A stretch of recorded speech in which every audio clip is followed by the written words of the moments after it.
When I saw the Nillkin MagicEase keyboard case, I was intrigued because the pitch is very bold.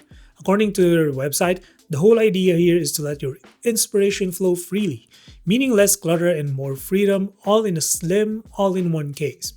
And to be honest, the Nillkin MagicEase keyboard case is one of the best looking iPad keyboard cases I've seen in a while, at least based on the promotional materials. Now that I have it in hand though, I think Nilkin could have done a better job with their marketing, because this is a case of what you see in a promo material isn't exactly what you get. In theory, it's supposed to give you the best of both worlds.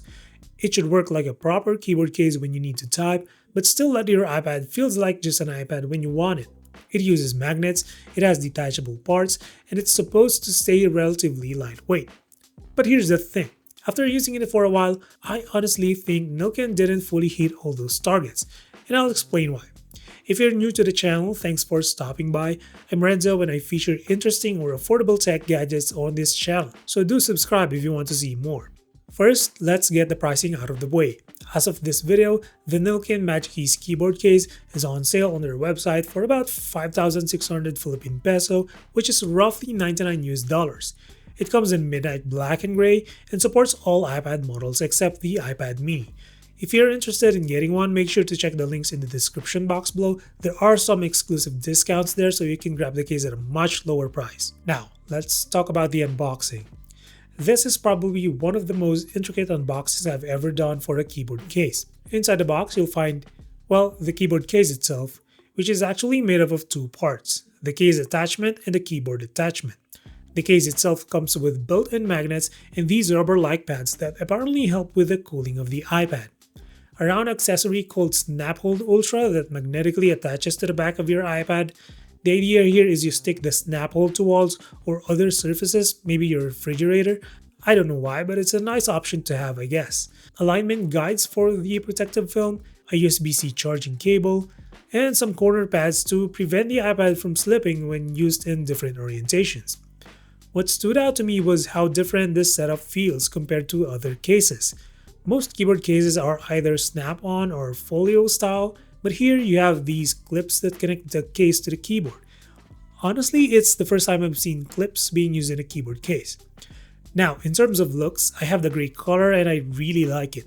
It's not minimal as a whole, but it's clean.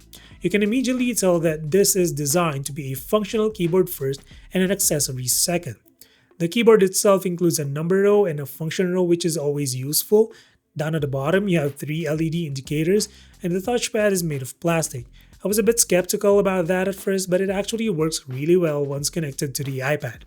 Oh, and the keyboard is RGB backlit, so if you like customizing your setup, that's a little nice perk.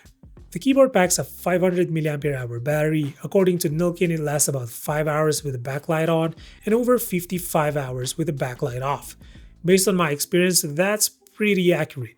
I usually kept the backlight on and I would get roughly a day of heavy use before needing to charge again. And if you turn it off, you can stretch it way longer. If you need to know, there's a power switch on the side and a USB-C port for charging.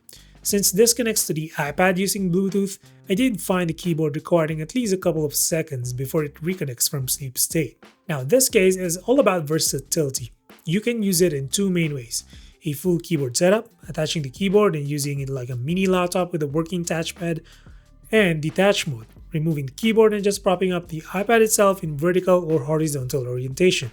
You can even adjust the iPad angle up to 170 degrees. So in terms of flexibility, the MagicEase does a good job. You can adapt it to whatever you're doing, whether it's typing, browsing, watching, or drawing. The only thing here is that the hinge feels sturdy to the point it's a bit of a hassle to reorient the angle. The typing experience is fine for the most part.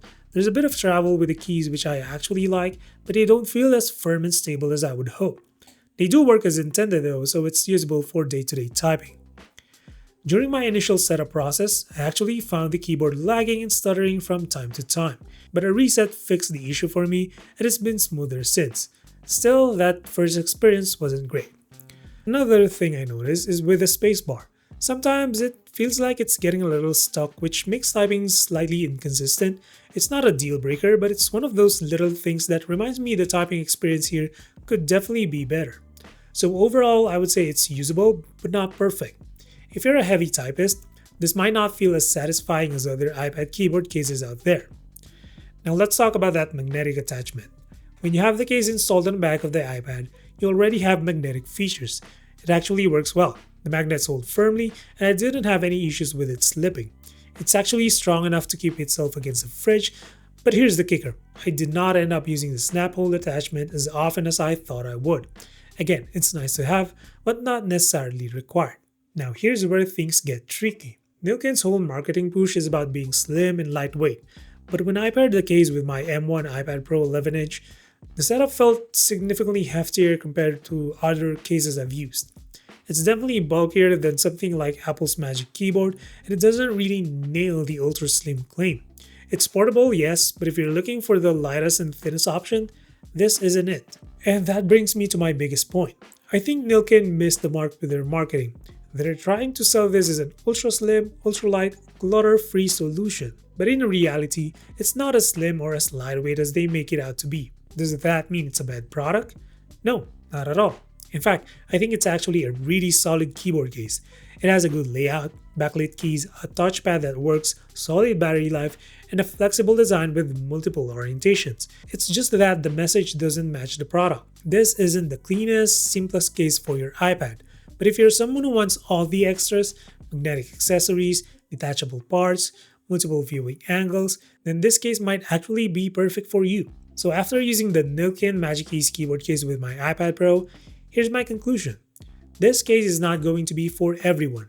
If you're looking for the slimmest, lightest option out there, this isn't it. It's heavier and the whole magnetic system requires an adhesive, which isn't as clean as I hope.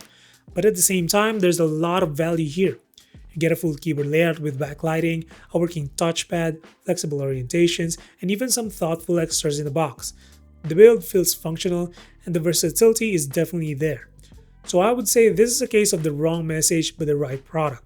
Nillkin tried to market it as a lightweight minimal keyboard case when in reality it's more of a feature-packed versatile workstation case. And if that's what you're after, then this might be worth considering. And again, if you want to check it out, the links are in the description box below, and you'll also find exclusive discounts there if you're planning to pick one up. So that's it for this one. Drop a sub or like if you feel like supporting the channel. And as always, until the next one, stay safe.